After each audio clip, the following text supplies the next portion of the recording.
안녕하세요. 정확하고 유익한 학과 정보를 함께 탐색해보는 시간, EBS 입시 한라인 학과 선택 정유빈입니다. 여러분들께 오늘은 퀴즈를 하나 내보도록 하겠습니다. 이것의 무게는 인체의 2%에 불과하지만요. 우리 몸이 만드는 에너지의 20%를 사용하는 곳이라고 합니다. 우리 몸의 컴퓨터라고도 불리는 이것은 무엇일까요? 네, 맞습니다. 아마 많은 분들이 짐작을 하셨을 텐데요. 바로 뇌입니다. 오늘은 바로 이 뇌에 관한 학과에 대해서 소개를 해드리려고 합니다. 궁금하시죠? 화면을 통해 먼저 만나보겠습니다. 2014년 11월 경기도 수원에서 일어난 팔달산 토막살인 사건. 피고인 박춘풍 씨는 동거녀를 살해하고 시신을 유기한 혐의로 기소돼 사이코패스 진단과 함께 무기징역을 선고받았습니다. 박 씨 측은 당시 사건은 우발적인 행동이었을 뿐이라며 사이코패스 여부를 다시 가리자고 주장했고, 검찰은 박 씨가 사이코패스이며 당시 살인의 고의가 있었다고 맞섰습니다. 재판부는 박 씨의 뇌영상 촬영에 포함된 정신질환 감정을 뇌융합과학연구원에 의뢰했습니다. 감정에서는 박 씨에게서 사이코패스 경향이 발견되긴 하나 기준치를 넘지 않아 사이코패스로 볼 수 없다는 결과가 나왔습니다. 하지만 정신감정 결과와 무관하게 워낙 흉악 범죄를 저지른 탓에 박 씨는 항소심에서도 무기징역을 받았죠. 그러나 범죄자의 뇌 영상을 토대로 사이코패스 여부와 범행의 고의성을 확인하려는 사법적 시도는 그 자체로 세간의 관심을 끌었습니다. 이미 뇌과학은 범죄뿐 아니라 선거, 여론조사, 의학 분야 등에 활용될 수 있도록 꾸준히 연구 영역을 넓히고 있습니다. 오늘은 이처럼 다양한 분야와 융합하고 연계하여 뇌과학의 무한한 가능성을 펼치는 학과인 뇌인지과학 전공을 만나봅니다. 네, 오늘 이야기해볼 학과는요. 뇌인지과학을 탐구하며 응용과학의 새로운 장을 열고 있는 뇌인지과학 전공입니다. 네, 어떤 학과인지 정말 궁금한데요. 먼저 우리의 모든 궁금증을 해결해 주실 윤윤구 선생님 모시고 이야기 나눠보도록 하겠습니다. 선생님 안녕하세요. 안녕하세요.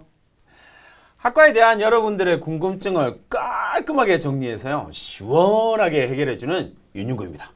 네, 선생님 오늘 소개해드릴 학과가요. 바로 뇌인지과학 전공인데요. 제가 굉장히 궁금해하는 분야이기도 합니다. 궁금한 것이 되게 많으신데요. 네, 그래서 선생님 오늘 많이 기대를 하고 있으니까요. 네. 정말 깔끔하게 알려주시기 알겠습니다. 바라겠습니다. 네. 뇌인지과학 전공이라고 하는데요. 사실 뇌과학이라는 말은 많이 들어봤어도요. 뇌인지과학 전공이라는 말은 약간 생소하거든요. 네. 이 뇌인지과학 전공이 무엇인지 좀 설명 부탁드릴게요. 네. 그 사람을 포함한 모든 동물들이 뇌를 가지고 있잖아요. 그래서 그 동물의 모든 것을 조절하는 기관인 뇌를 연구하는 학문을 그냥 쉽게 뇌과학이다라고 말할 수 있을 것 같고요. 인지과학이다라고 이야기하는 것은요. 인간과 동물이 정보를 어떻게 처리하는지를 연구하는 학문이라고 생각하시면 됩니다. 그렇기 때문에 뇌인지과학 전공이다라고 이야기하는 것은요. 분자나 세포 수준에서의 연구뿐만 아니라 인간 수준에 있어서의 마음과 행동에 이르기까지 뇌와 관련된 모든 영역을 접근하고 새로운 학문으로 추구해 간다라고 생각하면 될 것 같아요. 그냥 어렵게 막 이야기를 했지만 정말 쉽게 한마디로 싹 정리를 한다면 이렇게 정리를 할 수 있겠죠. 인간의 마음이 어떻게 작동하는지를 연구하는 학과다라고 말씀드릴 수 있을 것 같습니다. 뇌에 관한 과학적인 접근뿐만이 아니라 심리학적이나 인문학적인 측면에서도 접근을 한다라고 보면 괜찮을까요? 네. 아주 훌륭한데요. 인문학이나 사회과학이나 자연과학, 법학과 같이요. 다양한 학문과의 융합을 통해서요. 기존의 지식 체계를 넘어서는 창의적인 인재를 육성해내는 것이 이 뇌과학, 뇌인지과학 전공의 특성이다, 목표다라고 말씀드릴 수 있겠습니다. 네, 사실 이름이 뇌인지과학이 아닐 뿐 비슷한 내용을 배우는 학과들은 좀 많이 있을 것 같습니다. 다른 학과들과 달리 뇌인지과학 전공 많이 갖고 있는 특징은 어떤 게 있을까요? 이렇게 말씀드릴 수 있을 것 같아요. 그동안 뇌과학이 전통적으로는 의학이나 약학이나 생물학과의 어떤 연계에 좀 집중하는 경향이 좀 있었거든요. 그런 분야로 조금 연구를 좀 많이 했었고요. 반면에 뇌인지과학 전공 같은 경우는요. 그런 기본적인 어떤 뇌인지과학과 관련된 전문 지식뿐만 아니라 인문학이나 법학이나 경제학이나 정치학과 관련된 다양한 학문들과 함께 융합하고 연계해서 이런 것들을 배울 수 있다라고 하는 것이 가장 특징적인 부분인 것 같아요. 그래서 예를 들면 신경경제학이라든지 아니면 법정, 뇌인지과학 같은 응용 과목들이 커리큘럼에 포함되어 있거든요. 이런 것들이 가장 특징적인 부분이다라고 말씀드릴 수 있을 것 같아요. 네, 그렇군요. 학문 간의 경계를 없애고 또 융합적인 인식을 높이면요. 좀 더 뇌를 실용적으로 활용할 수 있는 여러 분야를 공부할 수 있을 것 같아요. 그렇다면 선생님, 뇌인지과학 전공의 특징을 딱 3가지 정도로 알려주신다면 뭐가 있을까요? 딱 3가지? 네, 3가지. 네, 3가지 이야기를 해보죠. 첫 번째로 생각할 수 있는 부분은요. 앞서 말씀드렸던 것처럼 학부 과정에 처음 개설되었다는 거죠. 그러니까 선배가 없다라는 문제가 있죠. 근데 이 말씀드렸던 것처럼 대학원 전공에서는 이게 있거든요. 그래서 첫 번째 특징은 뭐냐면 대학원 학생들과 멘토 멘티를 엮어줘요. 그래서 이렇게 멘토 멘티를 엮어주고요. 그것뿐만 아니라 전공 교수들이 세부적으로 지속적인 만남을 통해서 세부적인 부분을 지도해주기 때문에요. 전공 관련 영역들이 크게 향상될 수 있다라고 하는 것이 가장 큰 특징이다라고 말씀드릴 수 있을 것 같고요. 두 번째로 말씀드릴 수 있는 부분은요. 뇌인지과학 영역에 있어서 어떤 전문가들을 육성하기 위해서 융합적인 과목 그리고 응용 과목들을 좀 많이 개설해서 새로운 관점으로 뇌인지과학을 볼 수 있도록 만들어줬다라고 하는 특징이 있을 것 같아요. 예를 들면 뭐 신경경제학 같은 경우인데요. 이 신경경제학이라고 하는 과목은 어떤 과목이냐면 신경과학이라고 하는 베이스에다가 경제학과 심리학을 융합시킨 형태의 과목이거든요.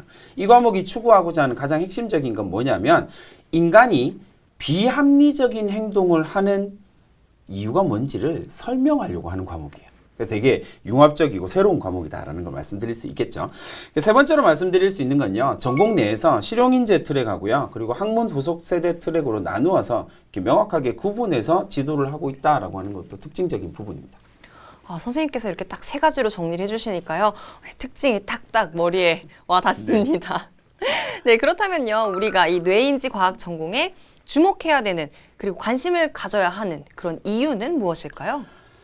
이 학과에 주목해야 되는, 이 전공에 주목해야 되는 가장 중요한 이유는 뭐니 해도 뇌인지라고 하는 학문을 실제의 삶으로 실생활로 끄집어 내려오는 전공이다라고 생각하시면 될 것 같아요. 그렇기 때문에 매우 중요합니다. 뿐만 아니라 뇌인지를 활용하는 분야들이 점점 늘어나고 있거든요. 그리고 시장의 규모도 점점 커지고 있고요. 그렇기 때문에 현실적인 측면에서 본다고 하더라도 이 전공 영역은 엄청난 발전을 할 것으로 예상을 할 수 있단 말이죠. 그러니까 우리가 이런 영역을 조금 더 주목해서 볼 필요가 있어요. 예를 들면 뇌인지와 관련된 법학이나 경제학과 뭐 이런 부분들로 끊임없이 융합된 학문으로 나아갈 수 있다라는 것도 가장 큰 장점이 될 거고요. 마지막으로 말씀드릴 수 있는 부분은 이 뇌인지과학 전공이다라고 이야기하는 것이 다른 대학이나 다른 학과가 시도한 적이 없는 새로운 형태의 융합을 시도하고 있다라는 점에서 우리가 딱 주목해서 볼 필요가 있을 것 같습니다. 네, 선생님 말씀 들으니까요. 이해가 쏙쏙 잘 되고 있는데요. 아주 다양한 곳에서 활용하게 될 뇌인지과학 전공. 학과 학생들은 어떤 수업을 듣고 또 어떻게 대학 생활을 하고 있는지 궁금해지는데요. 저희가 학과로 직접 찾아가서 학생들을 만나봤습니다. 뇌인지과학 전공 학생들 나와주세요. 파란 하늘 아래 배꽃 향기가 가득할 것 같은 이곳. 오늘은 이화여자대학교를 찾았습니다. 뇌인지과학 전공은 융합형 인재를 양성하기 위해 지난 2015년 국내 최초로 설립한 학과인데요. 뇌에 대한 연구를 진행하면서 사람의 감정, 행동, 인지를 이해하는 데 목표를 두고 있습니다.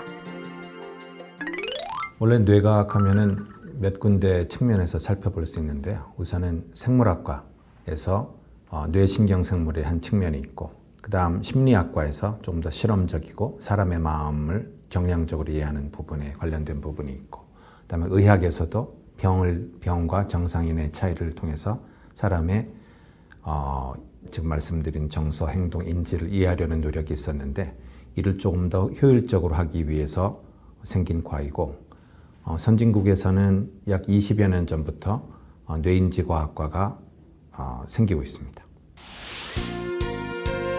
전공 수업이 한창인 강의실. 학생들은 인간의 뇌에 대한 해부학적, 인지과학적 측면에서 뇌인지과학의 기초를 다지고 있습니다. 먼저 이제 중요한 것은 이제 저희 뇌인지과학 자체가 기본적으로 지금은 그 단순히 어떤 뇌의 기능만을 보는 이런 학문이라기보다는 굉장히 다양한 여러 학문들과 융합이 가능하거든요. 그래서 그런 여러 학문들과 융합이 가능하도록 가급적 가장 기초에 가까운 부분을 가르치는 게 가장 주안점을 두고 있습니다. 이제 학문적으로 일단 과 자체가 공부하는 게 뇌인지과학이잖아요.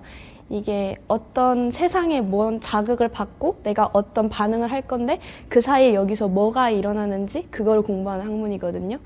근데 그렇다 보니까 이제 나를 공부할 수 있는 학문이 돼요. 그래서 이제 굳이 예를 들어서 다른 공대 같은 경우는 관심사를 찾기도 어려울 수도 있는데 나에 대한 거면 이제 관심이 가잖아요.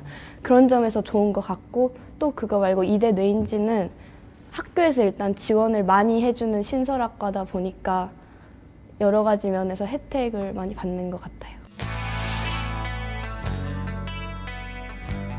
오늘은 뇌융합과학연구원에서 뇌인지 실험 실습이 진행될 예정인데요.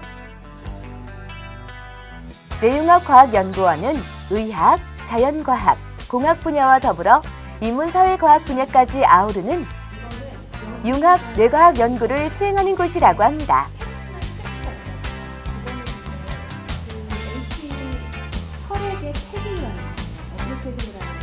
교수님의 충분한 설명 후 MRI 실습이 시작되었습니다.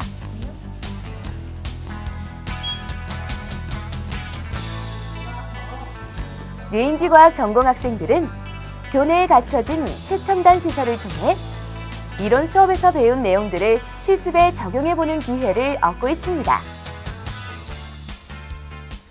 뇌인지과학 실험실습 수업은요, fMRI, EEG 같이 최신의 기법을 활용해서 뇌 기능을 다양하게 측정할 수 있는 그런 실험실습 기법을 익히는 그런 과목입니다. 저는 정말 뇌와 뇌의 구조와 그다음에 그것을 어떻게 인지하는지 인지 과정 메커니즘만을 주로 배울 줄 알았어요. 근데 아무래도 저희가 융합학부다 보니까 그런 뇌인지과학 기초를 뿐만 아니라 저희가 신경기능 해부학이라는 정말 전체적인 그런 해부학 수업도 듣고 실험 실습을 통해서 여러 가지 실험들도 하면서 더 제가 생각했던 것보다 다양한 분야를 배우고 있는 것 같아서 정말 기뻐요. 수업이 모두 끝난 늦은 오후. 학생들이 모여 앉았습니다. 뇌인지과학의 전공 서적과 논문을 살펴보며 토의와 연구를 진행하는 학과 내 학술 동아리의 모임인데요. 네, 그래서 한국에서는 아직 뇌인지과학이 대중적으로 잘 알려져 있지가 않잖아요. 그래서 뇌인지과학 전공에 입학한 후에 이 분야를 처음 가까이 접하는 학생들은 생소하거나 어렵다고 느끼는 경우가 많습니다. 때문에 수업을 따라가는데도 난항을 겪는 경우가 많은데요. 저는 특히 외고를 졸업한 문과생이어서 이 어려움이 더 크게 느껴졌습니다. 그래서 에스트로사이트는 이런 어려움을 해결하려는 취지로 만들게 된 학술 동아리입니다. 학생들은 서로 가르치고 배우면서 생소한 전공 과목에 대한 식견을 조금씩 넓혀나가고 있습니다. 그들은 졸업 이후에는 또 어떤 꿈을 꾸고 있을까요? 저는 일단 뇌의학학에 굉장히 관심이 많아서 뇌의학학을 연구하는 연구원이 되는 것이 목적입니다. 어렸을 때부터 좀 법 쪽에 관심이 많았어요. 그래서 원래는 의학 변호사가 되고 싶기도 했고, 그래서 뇌인지과학 전공을 하면서도 계속 꾸준히 법 쪽에 관심이 많아서 그런 법학 관련한 교과목도 듣고 있는데요.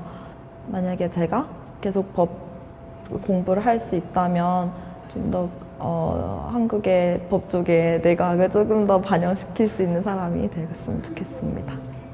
정말 제가 뇌의 질환과 우울증과 같은 그런 병적 심리에 대해서 관심이 많아서 그쪽으로 연구를 해서 사람들에게 기여를 할 수 있었으면 좋겠다고 생각을 합니다. 21세기를 뇌의 세기라고 하여 여러 나라에서는 과학의 마지막 영역인 뇌 연구에 집중적인 투자를 하고 있습니다. 분자와 세포를 넘어 인간의 마음과 행동에 이르기까지 뇌인지 과학은 오늘도 한 걸음 더 발전하는 중입니다. 뇌 연구의 선도적인 위치에서 훌륭한 전문가가 될 그들의 미래를 응원합니다. 네, 이화여자대학교 뇌인지과학 전공 학생들 잘 만나봤습니다. 굉장히 열정적으로 공부하고 있는 모습이 인상적이었어요. 그러게요. 이 화면에서 딱 보이는 모습은 진짜 자부심 이렇게 철철철철 넘치는 그런 느낌인 것 같아요. 일단 미래에 대한 확신이나 이런 것들이 되게 강해서 저런 자부심이 나오는 것 같아서 엄청 보기 좋은데요? 완전 부러워요. 저도요. 뭔가 대학생을 보면 이렇게 프레시함이 힘이 막 느껴지는 것 같아요. 어쨌든 그래서 여러분 학과에 관한 궁금증이 더 많이 생기셨을 텐데요. 그 궁금증을 해결해드리기 위해서 학과에 직접 다니고 있는 학생을 이 자리에 모셨습니다. 학생 만나서 더 많은 이야기 나눠보겠습니다. 안녕하세요. 안녕하세요. 네, 소개와 인사 부탁드릴게요. 안녕하세요. 저는 지금 이화여자대학교 뇌인지과학 전공 2학년에 재학 중인 조예령입니다. 조혜령 학생 반갑습니다. 스튜디오가 환해지는 것 같은데요. 이화여자대학교 뇌인지과학 전공은 2015년에 신설된 학과잖아요. 그래서 예령 학생이 어떤 계기로 뇌인지과학 전공을 선택했는지 되게 궁금해요. 저는 중학교 3학년 때 뇌와 관련된 다큐멘터리를 보고 뇌과학자를 꿈꾸게 됐어요. 뇌가 일단 사람의 모든 행동이나 감정과도 연관이 있고 심지어 늙은 사람의 뇌에서 뉴런이 재생되는 걸 보고 다른 어떤 장기보다 더 신비롭게 느껴졌거든요. 그 이후에 뇌과학과 관련된 서적을 읽으면서 과학자를 꿈꿔오다가 마침 제가 대학 입시를 준비하는데 이화여자대학교에 뇌과학 관련된 과가 신설되어서 입학을 결심하게 되었습니다. 졸면 타임인데요. 네, 정말 운명 같은 이끌림을 느꼈었겠어요. 그렇죠? 네, 제가 생각한 전공이 딱 마침 대학교에 생겨서 되게 기뻤어요. 그렇다고 학과 이름에 뇌가 들어가서 그냥 입학을 한 건 아니고요. 관련된 커리큘럼을 읽어보고 이 학교라면, 이 학과라면 내가 뇌과학에 대한 전반적인 지식을 이해하고 학교를 졸업할 수 있겠다라는 확신이 생겨서 입학을 결정하게 되었습니다.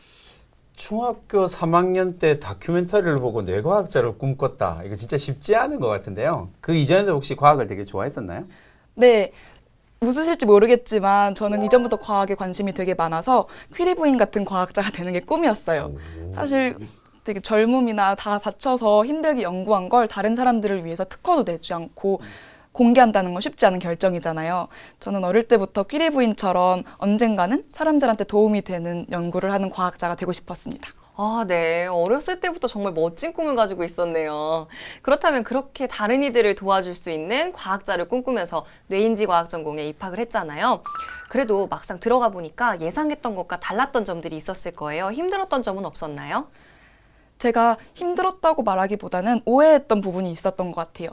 흔히들 새로운 전공이라고 하면 완전히 새로운 공부라서 기초과학은 그렇게 신경 쓰지 않아도 될 거다라고 생각을 하기 쉬운데 뇌과학이라는 게 생명과학처럼 분자 단위의 공부부터 정신의학까지 모두 융합된 기초과학의 집합체더라고요. 그래서 누구나 공부를 할 수 있겠지만 정말 깊은 이해를 하고 싶다면 기초과학, 그러니까 생물이나 화학 같은 기초과학이 없다면 더 깊은 이해가 힘들 거라는 생각을 했어요.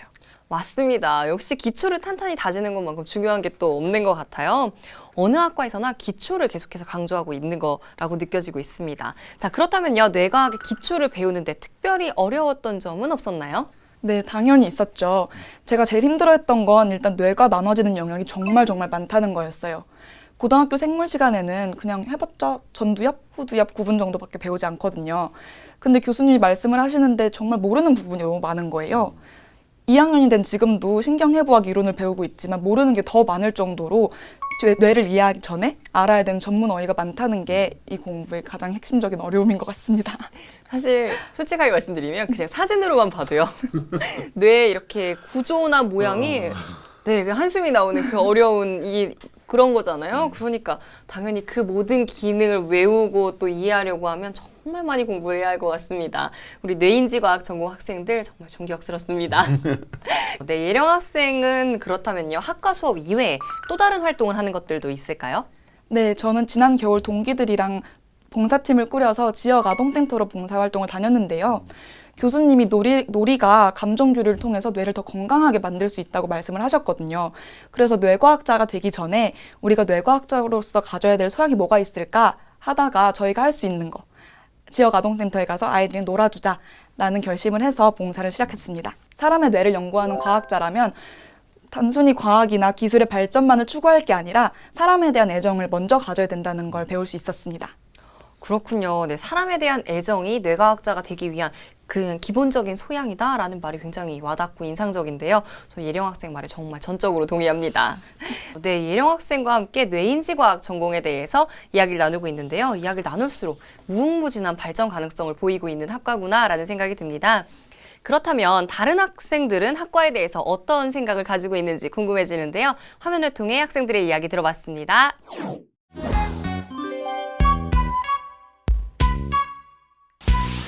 좀 부담은 안 되는데 기대도 아니고 근데 주위에서 그런 말씀 많이 하세요. 1회 졸업생이면은 자교에서 이제 나중에 교수 채용할 때 더 이득을 볼 수 있다던가 그런 말씀을 하시는데 딱히 이제 제가 거기서 열심히 안 하면 안 되는 거니까 별로 기대나 뭐 불안 그런 거 없어요. 아무래도 1회 졸업생이면 아직 한국에 이렇게 정착하지 않은 뇌인지과학과의 설립을 하고 이제 기반을 세우는 그런 첫 졸업생으로서 역할을 하기에 조금의 책임감을 느낄 것 같긴 해요. 그렇지만 제가 아는 지식을 토대로 융합적인 분야를 만들어 가기 위해서 노력을 할 거고요. 그리고 교수직과 같은 그런 더 다양한 저에게 기회가 있을 거라고 생각을 합니다.